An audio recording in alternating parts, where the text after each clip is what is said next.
আমরা আসলেই গরিব, কিন্তু লোকলজ্জায় বলি মধ্যবিত্ত। সমাজে একটি অদ্ভুত শ্রেণী আছে, মধ্যবিত্ত।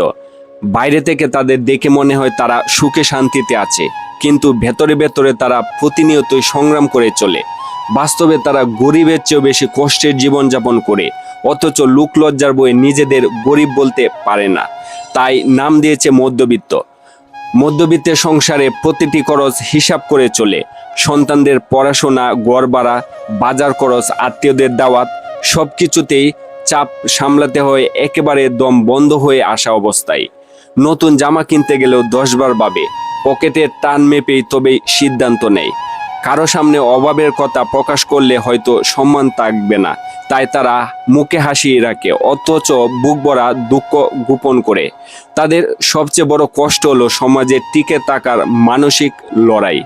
ধনী দেখাতে না পারলেও অন্তত গরিব শোনার অপমান এড়াতে তারা মধ্যবিত্ত পরিচয় দেয়। অথচ বাস্তবে অনেক সময় তাদের জীবন গরিব মানুষের চেয়েও বেশি ঝুঁকিপূর্ণ ও জটিল হয়ে ওঠে। সত্যি বলতে মধ্যবিত্ত নামটা এক ধরনের মানসিক সান্ত্বনা। আসলে তারা গরিব, কেবল ভদ্রতার আড়ালে নিজেদের বাস্তবতা ঢেকে রাখে।